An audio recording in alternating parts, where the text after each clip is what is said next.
Hi, I'm Erik Voss, and Game of Thrones Season 8, Episode 1 hits the heroes with uncomfortable realizations, like how much it sucks to have your pet stare at you while you have sex, he thinks we're fighting, or like related or something. In these in-depth breakdowns, I dive into interesting parallels, hidden meanings, darker theories, the kind of hot takes to get you to peek over that cubicle wall and say, I figured out what the Night King meant by that human meat spiral. This is an open plan office, and HR put you in a cubicle for a reason, so please stop talking to me. Let's dive into what you might have missed this episode. Spoiler warning if you haven't seen the episode yet, and let's start with this new opening title sequence. Last season ended with the geography of Westeros as we knew it changing the most dramatically since the Children of the Forest sunk the land bridge between the continents thousands of years ago. Yep, that's the kind of nerd we're gonna get into a lot in these breakdowns. So, show producers must have felt like map makers in 1991 after the Berlin Wall fell. We should probably update this. The wall is now collapsed at Eastwatch, and the ground flips over blue like a game board to signify the White Walkers' progress. And now we see the interior of a lot of locations, including the Great Hall and the crypts of Winterfell, showing the statue of Lyanna Stark that will play a big role later on this episode, and the Red Keep in the dungeons beneath, showing Qyburn's scorpion weapon aimed at dragon skulls, all interspersed with these new tableaus of key events like the Red Wedding, the birth of Daenerys' dragons. I'm actually gonna make a whole other video breaking down these new titles and what they could mean for this final season, so keep an eye out for it. But the opening shots of this episode introduce us to this unnamed northern boy, witnessing the arrival of Daenerys' army through the streets of Wintertown, the neighboring village just outside Winterfell. Someone in the crowd steps aside to give him room, and that someone is Arya Stark. She smiles because this boy is the first of many callbacks to the first episode of the series all the way back in 2011, which of course showed the arrival of King Robert Baratheon. Arya was once just like this young kid, super pumped to see this new arriving monarch and all the weirdos who get dragged along. In addition to mirroring Arya as a face in the crowd, the boy also mirrors Bran as well, climbing to the top of a tree for a better look, the way Bran climbed to the top of the Tower of Winterfell to see Robert and his army. Back in that scene, Bran said the interesting line, I saw the king. A line that would foreshadow Bran in this moment seeing a different king marching toward Winterfell. Depicting this opening arrival once again through the eyes of children reminds us who the real victims are of this coming conflict, the youth. Those who should have their whole lives in front of them, lives that should last longer than 5 more episodes. But there's an even more subtle callback with the music of this scene. This march is composer Ramin Djawadi's same score for the arrival of Robert Baratheon. You'll notice that Djawadi made a little adjustment to the Baratheon march theme. Mixes in those 2 notes of an upright bass, which is from the Daenerys theme. You may remember it scoring the moment Daenerys acquired this unsullied army back in Astapor. So Dany's music, underscoring Robert's music, reflects her victory over him here. A callback to Robert and the Winterfell crypts from that first episode, who swore death to the surviving Targaryens, specifically Dany.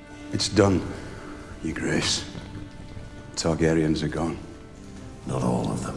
Which is followed by a jump cut to Dany. Then Varys calls out Tyrion Lannister on all of his eunuch jokes, and Tyrion's response actually gets kind of a rim shot from the horse behind them. Because I have balls, and you don't. At first I thought this was Grey Worm's horse, and he'd be like, yeah, I feel that. That being nothing, I don't feel anything on my back. But actually it's the horse of one of the Dothraki blood riders. As they all face the judgmental scowls of the northern people, Jon reminds Daenerys that they don't trust outsiders. A few of them are older, with even older, grumpier scowls than the rest. Probably old enough to remember Daenerys' father, the Mad King Aerys II, who executed Ned Stark's father, Rickard Stark, and his brother Brandon Stark. They may also be aware of the ancient history of Torrhen Stark, the king who knelt, who surrendered the north to Aegon the Conqueror, so Daenerys is marching into a millennia-old chorus of "Get off my lawn." Inside the walls of Winterfell, Jon reunites with Bran, saying he's a man now, and Bran responds, Almost. as in this was almost not awkward. Bran is suggesting that he's not fully human anymore. That, like the preceding three-eyed raven, his mind and body are becoming linked with the roots of the magical weirwood trees that span Westeros and give him his visions. Jon hugs Sansa, asking, Where's Arya? Lurking somewhere. This is another callback to the first episode, where Catelyn asks Sansa the same question. Where's Arya? Sansa, where's your sister? Arya is missing again here for the same reason. She prefers to be a face in the crowd, the many-faced god incarnate. And she wants to be the one who can get the first look, as opposed to lining up with everyone else and being seen. Jon introduces Daenerys as Queen Daenerys of House Targaryen. And immediately that earns him a bitter snarl from the young Lyanna Mormont. And from young Ned Umber, a little, huh? Again, the youth response is key here, because they see the world in the simplest terms, and this world is really theirs to inherit. And Sansa greets Daenerys with a specific phrase. Winterfell is yours, your grace. And that's exactly how Ned greeted Robert in the first episode. 9 years. Why haven't I seen you? Where the hell have you been? Guarding the north for you, your grace. Winterfell is yours. Sansa shows that she has learned the art of diplomacy, despite harboring mistrust of this foreign queen, which she later reveals with some side eye. These are all political tactics that she learned from Peter Baelish. Fight every battle, everywhere, always. In your mind, everyone is your enemy. Everyone is your friend. Live that way, and nothing will surprise you. Now, back in the parallel scene of the first episode, every Stark that King Robert touched later died. Ned, Catelyn, Robb, and Rickon. The characters who avoided Robert's death touch survived. Sansa, Arya, Bran, and Jon. It's possible that Daenerys could also be a sign of doom, but she doesn't get to touch anyone because Bran puts a stop to these pleasantries. Ain't nobody got time for this. So in the meeting hall, Sansa singles out young Ned Umber, who leans over nervously like the kid in class who doesn't want to get called on. Remember back in the season 7 premiere, Jon forgave this boy, along with the head of House Karstark, Alice, who actually shows up later this episode. Ned Umber stumbles over how to address Sansa and Jon and Dany. We need more horses and wagons, if it please, my lady. And my lord. And my queen.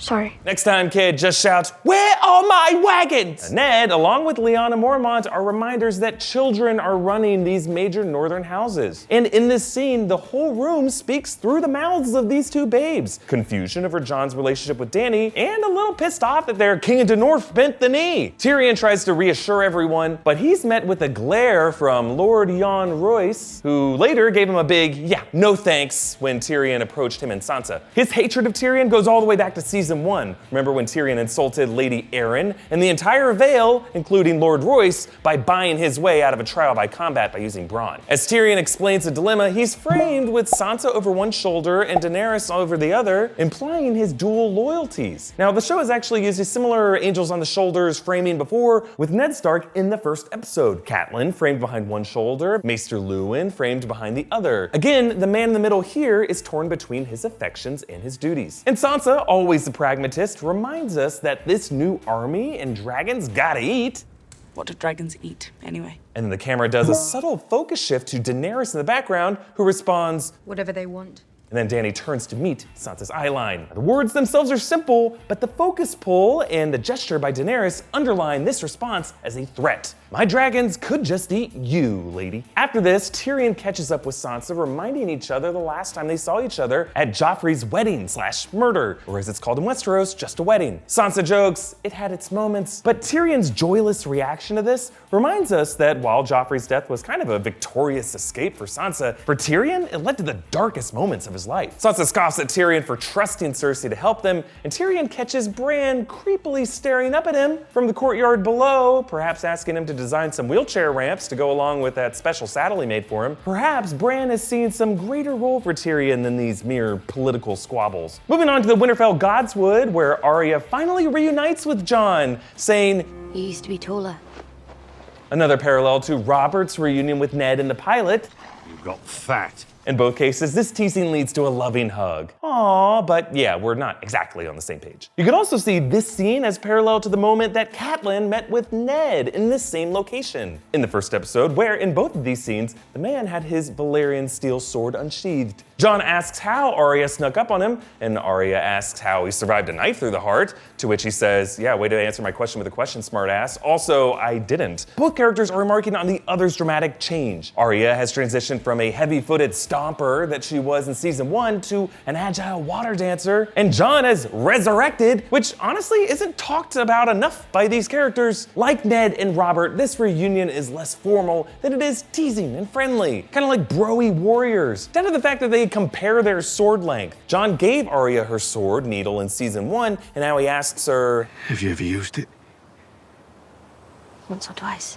yeah, more like 4 or 5 times Arya. She used it on a stable boy in season 1, Polliver and Rorge in season 4, and of course on the waif in season 6. But Arya's reaction to Jon's Valyrian steel sword, Longclaw, is more interesting to me. She says, Too heavy for me. It's an odd thing to say because Valyrian steel is famously lighter in weight than ordinary steel. I think there's more symbolic weight to Arya's words here. She could be suggesting that the weight of Jon's responsibility is too heavy for her. And rather than joining him in this confrontation with the Night King directly, maybe she has a different mission on her mind. More on that later. But moving on to King's Landing, where Cersei Lannister learns from Qyburn that the White Walkers have broken through the wall and responds perfectly in character. Good.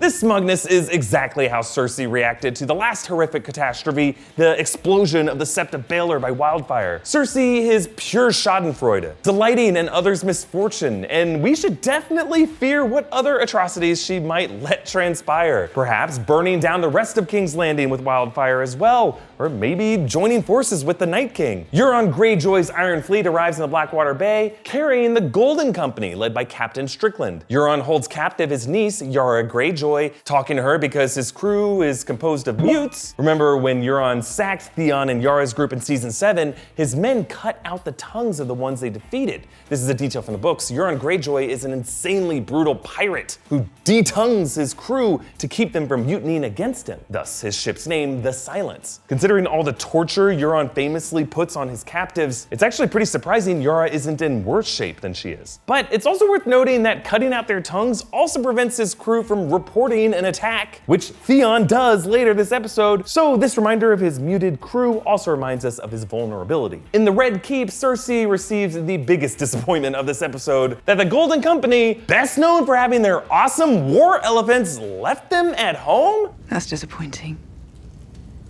I was told the Golden Company had elephants. Yeah, we were all told there would be elephants. In the words of Bart Simpson, Where's my elephant? seriously, you couldn't cut out like 30 seconds of that How to Train Your Dragon flight montage and given us one damn elephant? Now just some background here on the Golden Company. The Golden Company is an army of sellswords from Essos who were founded by House Blackfyre, a line of Targaryen bastards who tried to seize the Iron Throne in the Blackfyre rebellions. So maybe leaving the elephants behind suggests some kind of secret plan to betray Cersei, maybe support a Targaryen retaking the throne. Then we catch up with Bronn rolling in the sheets with some hopefully well-paid women. This is the first time in a long time that we've had a non-romantic nude scene on the show. Last one I can remember is season 5 with the Sand Snakes, and Bronn always seems to be around for these. So this porny scene seems like another parallel to the opening episode. Remember the scene with Raz and Tyrion? These women are gossiping about the death and disfigurement of Lannister soldiers, referring to last season's deadly Battle of Blackwater Rush in episode 4,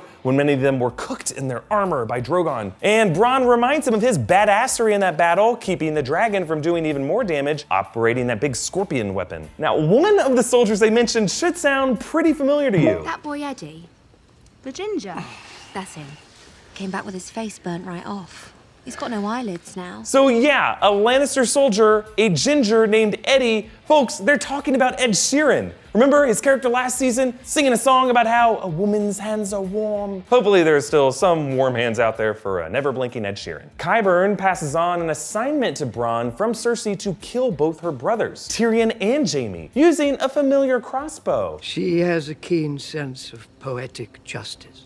This crossbow is the same one that Tyrion used to murder their father, Tywin Lannister, back in season 4. And Cersei deciding to bring it back here echoes her poetic justice on the Sand Snakes, murdering one of them with a poisoned kiss, revenge for them killing her daughter, Myrcella, with a poisoned kiss. Now, why does Cersei let Euron have sex with her? Well, it could just be that she's looking for a release now that Jaime's no longer in her life, or perhaps she's looking for a powerful figure whom she can say is the father of her unborn child and secure her line of succession and thus her own power. Then again, Cersei is drinking wine in this scene, something she knows pregnant women shouldn't really do, since remember she actually refused wine from Tyrion when she told him she was pregnant last season. Here, Euron rubs her abdomen and says, I'm going to put a prince in your belly. Yeah, real charmer. You would think Cersei would be showing by now. Euron had enough time to go to Essos and back. And if she really was pregnant, don't you think Euron would have felt kind of a bump there? So I think what many of us have been speculating is possible, that Cersei was lying about her pregnancy. And maybe here she's using sex to lure Euron into a trap. Maybe a trap that ends with the Mountain ripping his balls off to pay off his joke about having balls earlier. Whatever her exact plan is, I don't think she wants to end up with anyone, as she suggested to Euron in this scene.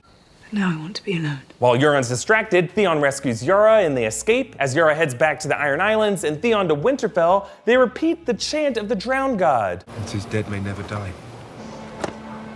But kill the bastards anyway. The Ironborn worship the Drowned God, and when they baptize each other, they drown people in seawater, forcing the baptized to cough up the water and return harder and stronger, they believe. And by Yara adding this last line, but kill the bastards anyway, she's linking their religious belief with the magic of the White Walkers, who have demonstrated an actual ability to resurrect the dead. And she's warning Theon that the threat they're facing is a godly one to them. Back in Winterfell, the three wise men, Tyrion, Varys, and Sir Davos Seaworth, discuss the Northern power struggle. You want their loyalty? You have to earn it. You may remember earlier, Cersei told Euron a similar thing about earning things. You want a whore, buy one. You want a queen, earn her. Also, of course, Tyrion and Euron both bragged about having balls this episode, and it's just interesting to me that they're being painted with a similar brush. Both are outsiders trying to woo prizes. Euron's prize is Cersei. Tyrion's prize, I guess he's trying to woo that silver fox Lord Royce. It'll just be interesting to see what cost these two have to pay to get the respect that they seek. Now, these three wise men stare at Jon and Dany and start shipping them in their imaginations.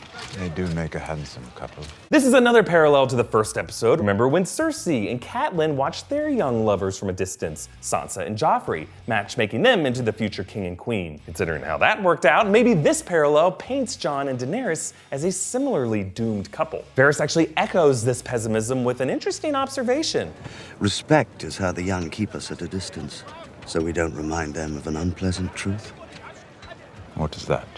Nothing lasts. Maybe Varys is saying that this love between Jon and Daenerys won't last. Or maybe he's just still salty over Melisandre warning him that he would die on Westeros last season. Definitely the kind of thing that'll put you in a bad mood for a while. Jon and Daenerys finally get some alone time, checking in on the dragons, Drogon and Rhaegal, whose appetites have dwindled down to only 18 goats and 11 sheep.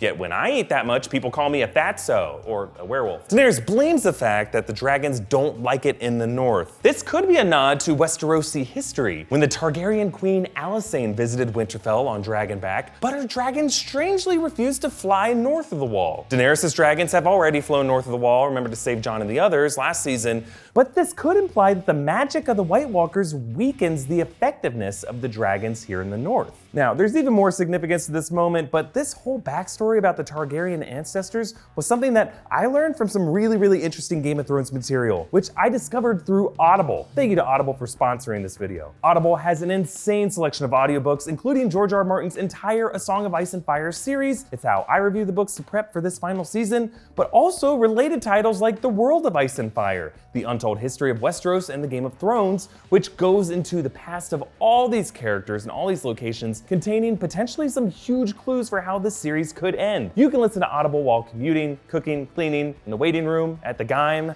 What's Gime? Yeah, I'm just kidding. I know, I gotta hit the gym to shut up all you cyber bullies. But you know what I'm gonna do while I'm blasting those glutes? I'm gonna smash that Audible app button and listen to my favorite audiobooks. You can start listening with a 30-day Audible trial, and your first audiobook plus 2 Audible originals are free. Just go to audible.com/newrockstars. Again, audible.com/newrockstars, audible.com/newrockstars, or text the word New Rockstars, all one word, to 500-500. All right, back to Jon with Daenerys and her dragons. In this scene, Jon finally mounts a dragon, becoming the dragon rider we've all been waiting him to become. And remember, this is something Rhaegal only allows him to do because Jon has Targaryen blood, something he realizes at the end of this episode. And this is especially significant because Rhaegal was named after Jon's biological father, Daenerys' brother, Rhaegar Targaryen. Jon leads Daenerys to this waterfall, and really everything about this scene suggests that this is one last moment of happiness for these two doomed lovers. Really just because no one on Game of Thrones gets to be too happy for too long. Also, it might be because this kind of feels like an echo of Jon's past relationship with Ygritte. In season 3, Ygritte brought Jon to another northern waterhole, and we know how that relationship ended. That's right, Ollie blocked. As Jon keeps his queen warm, so warm,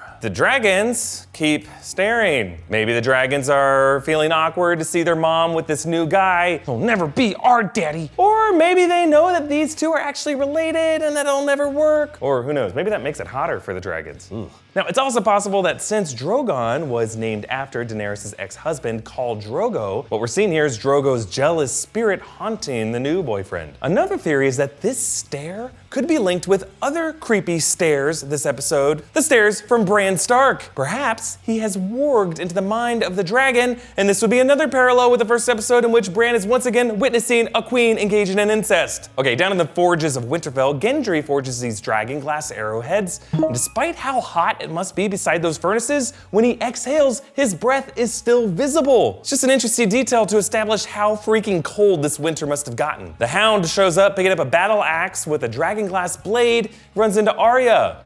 You left me to die. First I robbed you. It's just interesting that the Hound describes their parting of ways like this because he's not really mad that Arya left him to die. He's mad that she left him to die slowly on his own, as opposed to putting him out of his misery like he told her to do. And another interesting detail, as the Hound marches up to Arya, a jet of steam hisses from the furnace, reflecting the hot anger between these two. And speaking of steamy, once the Hound leaves, things really heat up between Arya and Gendry. I mean, you look good. Thanks.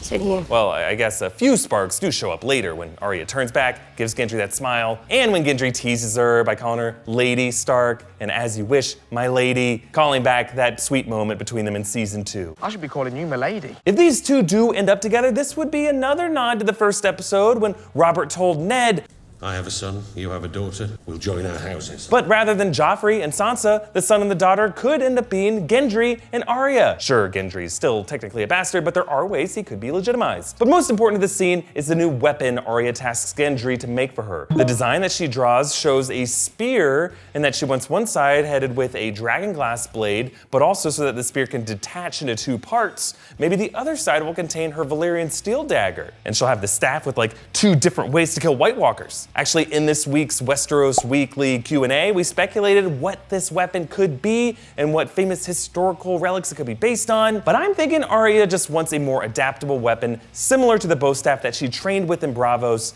and not like Jon's longclaw sword that she has to confront and lead the Northerners head on, but rather a weapon that she can be more nimble and on her own with. Later on, Dany and Jorah meet with Samwell Tarly, but Sam also learns that Daenerys executed both his father, Randall Tarly, and his younger brother, Dickon, after they refused to bend the knee. And kudos to John Bradley for the subtle variation in his emotional responses to the death of his father, who was cruel to him, and his response to his brother, whom he always got along with. In the courtyard, Sam notices Bran staring at him. Why is he out here still? And before Sam even tells him why he's upset, Bran immediately says, It's time to tell Jon the truth. He trusts you more than anyone. See, I think Bran knew Sam would learn this upsetting news about his family, and now he's using Sam's emotional state to get him to tell Jon the truth about his identity. Bran knows it's better for Sam to deliver this bad news, since Jon's more likely to trust his longtime friend rather than a vacant tree boy. Also, of course, Bran says that he's waiting for an old friend. We learn later that that old friend is Jaime Lannister. I'm predicting that Sam will be more forgiving of Jaime for shoving him out a window, even if the way he says old friend sounds a lot like Hannibal Lecter. I'm having an old friend for dinner. Now down in the crypts, we get more parallels to the pilot. Instead of Robert and Ned at Lyanna's tomb, now it's Jon and Sam at Ned's tomb. Setting this moment at the feet of Ned Stark's statue is symbolic for a few reasons. First, it's an interesting callback to Ned's final words to Jon. The next time we see each other, we'll talk about your mother. Now, this isn't technically the next time they saw each other. Jon has been down in the crypt since that moment, but it's nonetheless a proper place for Jon to learn who his mother really was. It's also interesting to see how both Jon and Sam are carrying the legacy of Ned Stark in different ways. Sam is a Ned figure in the way that he feels anger over his father and his brother being burned alive by a Targaryen monarch. Meanwhile, Jon is facing the pressure of Ned Stark's lie, the lie to keep his identity a secret and ignore the rightful lineage to protect the overall realm, a lie that Jon might have to continue to keep. Now the camera stays on Jon's face as he learns the truth and he struggles in denial, but then when his mother Lyanna gets mentioned, Lyanna's statue appears in the background just out of focus. Jon's placement in front of each of these statues reflects his transition throughout the scene, beginning believing that Ned was his father and ending learning that Lyanna was his true Stark connection. And from Ned's grave, we move on to the grave of another Ned, poor Ned Umber, whose namesake was Ned Stark. Earlier, Sansa sent young Ned back to the Umber home of Last Hearth to bring his people back, and knowing Westeros geography, Last Hearth is the closest castle to the wall where the White Walkers were last spotted, so this was probably going to end in a similar way as Hardhome did. Tormund Giantsbane and Beric Dondarrion still alive. They run into Dolorous Ed and the few remaining brothers of the Night's Watch from Castle Black. Stay back, he's got blue eyes! I've always had blue eyes! Yeah, Tormund's blue eyes remind us of his blue-eyed beauty, whom he wants to make monstrous giant babies with. Yellow hair, blue eyes. Tallest woman you've ever seen. That leads to the creepy reveal of young Ned Umber's body, surrounded by severed limbs all arranged in this spiral pattern. Another nod to the pilot, which opened with the White Walkers staging a similar massacre, and this is the creepiest moment I've seen on Game of Thrones in recent memory. Young Ned's eyes silently opening, out of focus behind Tormund, before he suddenly comes to life screaming and trying to stab him. So Beric says that this is a message from the Night King, but what does this message mean? Well, let's zoom and enhance on this crime scene. That's right, it's CSI New Rockstars. I guess the Night King's got this kid's Umber. Invisible sunglasses. So the Night King has used this specific spiral pattern before, with the severed horse parts at the fist in season 3, and in season 6 we learned that this was actually originally a symbol of the Children of the Forest, who created the Night King as a weapon during their war with the First Men. If you look at this, the Night King has actually recreated his origin with Ned Umber here. Ned is impaled through the chest at the center of this spiral, just as the Night King was impaled at the center of a spiral when he was created. Now this spiral symbol showed up again in season 7 in the caves of Dragonstone, along with another Children of the Forest symbol, the bisected circle, which was the pattern from the massacre in the pilot episode. Perhaps the Night King is saying that he's seeking revenge against the Children of the Forest for cursing him into existence, and he's using their symbols as a warning for that. But I also want to point out that the Night King also did this to a young boy. Now, one of the few things we know about the Night King is that Craster used to give him male babies, which the Night King then transformed into the White Walker race. Gilly's baby, young Sam, was promised to the White Walkers, and they even came looking for him, but they never got there. Could the message here be a demand for tribute by the Night King? People of Westeros, give me your firstborn sons, your babies. Beric torches a spiral, creating a literal last hearth on the wall. And some have said that this fiery spiral resembles the sigil of House Targaryen, a three-headed dragon with its legs and its tail in a similar spiral. I don't know if that was intentional, but what if the baby that the Night King wants most of all is a Targaryen? Remember, back in the moment that Drogon stared at Jon and Dany together, perhaps the dragon's eyes were actually being seen through by the Night King, who supposedly does have the ability to warg. Maybe this was the Night King watching as the baby he's always wanted gets one step closer to being his. Like, I know the theory's a bit out there, but either way, this horror with young Ned Umber is meant as a warning that echoes the opening scene of the series and a worst case fate that could await the main characters. And this brings us to the final scene, the arrival of Jaime Lannister at Winterfell. In the first episode, his arrival in the Winterfell courtyard was more proud, showboaty. Now, his face is covered and his appearance is haggard. He's really just another face in the crowd. No one recognizes him, except Bran. In a perfect callback to the final shot of the pilot episode, these two are reunited. The camera even rushes in towards Bran's body as the boy crashes back into Jaime's world, a callback to the way Bran crashed into the world in his fall. And now, instead of Bran being terrified as he was pushed, Jaime is the one who looks terrified, and Bran just stares peacefully with a calm look on his face that almost says, the things I'll do for love. With the thing that he does for love, maybe being forgiveness for this redeemed sinner. Ending with this image of Bran echoes the opening imagery of the unnamed northern boy, the passion of young Lyanna Mormont, and the sacrifice of young Ned Umber. It is the youth who matter the most in this world of Game of Thrones, and it is the youth who will decide what comes next. Do you think Bran should forgive Jaime? And what do you think the Night King's symbol really means? Comment with your thoughts and follow me on Instagram and Twitter at EA Voss. Subscribe to New Rockstars on YouTube and subscribe to our podcast feed, Westeros Weekly, if you haven't already, to get early access to all of our Game of Thrones coverage. Thanks for joining me, and can someone please wheel Bran back inside? He's not a tree yet.